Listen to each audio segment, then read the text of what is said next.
SIR process UP में 50 लाख मतदाताओं पर असर। आजकल यूपी में एक बहुत बड़ी प्रक्रिया चल रही है एसआईआर, जिसका असर 50 लाख लोगों पर हो सकता है।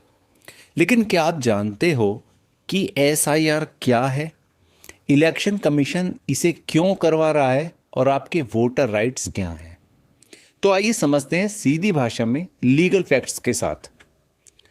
एसआईआर क्या है, इसकी डेफिनेशन क्या है? Special intensive revision. यह इलेक्टोरल रोल मतदाता सूची का एक विशेष पुनरीक्षण है जिसमें डुप्लीकेट नेम्स रिमूव किए जाते हैं, डेड वोटर्स की एंट्रीज हटाई जाती है, एड्रेस चेंज अपडेट होते हैं, इलेक्टोरल इंटीग्रिटी बनाए रखी जाती है। एसआईआर क्यों? इलेक्शन कमीशन को क्यों एसआईआर करवाना पड़ता है? देखो, मतदाता सूची में कई समस्याएं होती हैं, जैसे डुप्लीकेट एंट्रीज, एक ही व्यक्ति कई जगह रजिस्टर्ड हो सकता है, डेड वोटर्स, जो व्यक्ति नहीं रहे उनका नाम अभी भी लिस्ट में हो सकता है, माइग्रेशन इश्यूज, जो लोग दूसरी जगह चले गए हैं, एज इश्यूज, 18 साल से कम एज का नाम, डुप्लीकेशन, एक ही एड्रेस पर कई नाम। यूपी में एक आंकड़ा बताता हूं मैं आपको, यूपी में अलोन पीलीभीत डिस्ट्रिक्ट में 97,000 डुप्लीकेट नेम्स एक ही ब्लॉक में थे। क्या आप सोच सकते हो? Legal basis. अब लीगल बेस देखते हैं एसआईआर का। रिप्रेजेंटेशन ऑफ पीपल एक्ट 1950 क्या कहता है? सेक्शन 16 के अनुसार इलेक्टोरल रोल को रिवाइज किया जा सकता है एरर्स को करेक्ट करने के लिए और डुप्लीकेट एंट्रीज को रिमूव करने के लिए। तो यह बिल्कुल कॉन्स्टिट्यूशनल है। एसआईआर प्रोसेस कैसे होता है? नोटिफिकेशन होता है। सबसे पहले इलेक्शन कमीशन एक नोटिफिकेशन जारी करता है। इसमें कहा जाता है कौन से डिस्ट्रिक्ट में एसआईआर होगा, डेडलाइन क्या है, किन डॉक्यूमेंट्स की जरूरत है। यूपी में यह नोटिफिकेशन अक्टूबर 2025 में आया था। न्यूमरेटर ट्रेनिंग, फिर इलेक्शन कमीशन के स्टाफ को ट्रेन किया जाता है। ये लोग बीएलओ, बूथ लेवल ऑफिसर और न्यूमरेटर को डुप्लीकेट डिटेक्शन कैसे करें, डेड वोटर्स की पहचान कैसे करें, नए वोटर्स को कैसे ऐड करें, ऑब्जेक्शंस को कैसे हैंडल करें की ट्रेनिंग दी जाती है। हाउस टू हाउस सर्वे होता है। फिर बीएलओ घर घर जाते हैं। वो हर घर पर जाते हैं और पूछते हैं यहाँ कौन कौन रहते हैं, किसकी उम्र 18 प्लस है, अगर इस एड्रेस पर पहले कोई रजिस्टर्ड था तो क्या वो अभी भी रहता है। इसका एक रिकॉर्ड बनाया जाता है। Verification and cross checking. अगला स्टेप है वेरिफिकेशन। इलेक्शन कमीशन के ऑफिसर्स यह चेक करते हैं कि क्या डुप्लीकेट एंट्रीज हैं, क्या डेड वोटर्स हैं, क्या एड्रेस चेंज हुए हैं, क्या अंडर एज वोटर्स हैं। अगर हाँ तो उन्हें फ्लैग किया जाता है। ऑब्जेक्शन पीरियड, फिर एक महत्वपूर्ण स्टेप आता है ऑब्जेक्शन पीरियड। आम नागरिकों को 30 दिन मिलते हैं ऑब्जेक्शन दाखिल करने के लिए। ऑब्जेक्शन क्या हो सकते हैं? यह व्यक्ति अभी जिंदा है, डेड वोटर में हो गया हो तो, यह एंट्री गलत है, मेरा नाम गलत है, मेरा एड्रेस गलत है। ये ऑब्जेक्शंस न्यूज़पेपर और इलेक्शन कमीशन के नोटिस बोर्ड पर पब्लिश होते हैं। Disposable and final list. आखिर स्टेप में सभी ऑब्जेक्शन सुने जाते हैं। रिवाइज इलेक्टोरल रोल बनाया जाता है। फाइनल लिस्ट पब्लिश की जाती है। ये फाइनल लिस्ट ही चुनावों के लिए यूज होती है। रिप्रेजेंटेशन ऑफ पीपल एक्ट को जानते हैं हम।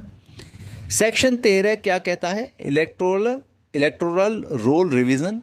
सेक्शन 13 के अनुसार इलेक्टोरल रोल को हर 5 साल में या जब भी जरूरत हो रिवाइज किया जा सकता है और यह रिवीजन निम्नलिखित कारणों से हो सकता है: to correct errors, to remove duplicates, to add new eligible persons, to remove ineligible persons.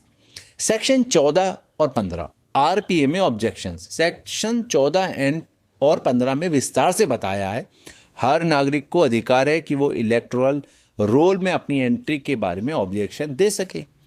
Process है, नोटिस प्रकाशित होता है, 30 दिन का ऑब्जेक्शन पीरियड होता है, हियरिंग का अवसर दिया जाता है, रिटन ऑर्डर दिया जाता है, अपील भी हो सकती है। Voter right representation of people act. आपके वोटर राइट्स क्या हैं? राइट टू बी रजिस्टर्ड अगर आप एलिजिबल हो, राइट टू ऑब्जेक्ट किसी दूसरे की एंट्री को, राइट टू करेक्शन अपनी एंट्री में, राइट टू अपील अगर आप असहमत हो, right to information electoral roll देख सकते हो। Supreme court judgements, supreme court ने कई बार कहा है इलेक्टोरल रोल को हर समय एक्यूरेट रहना चाहिए, लेकिन यह सब नियमों के अंदर होना चाहिए। अगर कोई आर्बिट्ररी वे से नेम्स रिमूव किए जाते हैं तो कोर्ट इंटरवेंशन हो सकता है।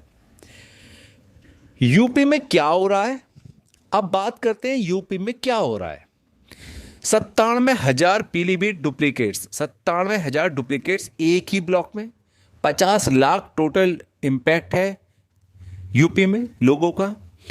अपोजिशन का आरोप भी लग रहे हैं इस पे, एसपी और कांग्रेस कह रहे हैं कि ये वोट चोरी है। सवाल है किन कम्युनिटीज़ के नाम रिमूव किए जा रहे हैं। इलेक्शन कमीशन का स्टेटमेंट, यह पूरी प्रक्रिया ट्रांसपेरेंट है, ऑब्जेक्शन पीरियड दिया जाएगा, कोई भी नाम आर्बिट्ररी रिमूव नहीं होगा।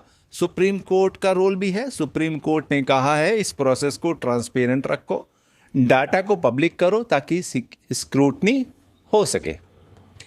सिटीजन क्या कर सकते हैं, अब सवाल यह है कि आप क्या कर सकते हैं। अपना नाम चेक करो, इलेक्टोरल रोल में आपका क्या नाम है, ऑब्जेक्शन दाखिल करो अगर कोई एरर हो, दूसरे की एंट्री में ऑब्जेक्शन दो अगर डुप्लीकेट या इनएलिजिबल हो, फॉर्म भरो फॉर्म 7, 8, 8A में, अपील करो अगर आप असहमत हो, इंफॉर्मेशन मांगो RTI के थ्रू। यह सब बिल्कुल लीगल और कॉन्स्टिट्यूशनल है। SIR प्रोसेस का कंप्लीट लीगल एनालिसिस, तो दोस्तों यह था SIR प्रोसेस का कंप्लीट लीगल एनालिसिस।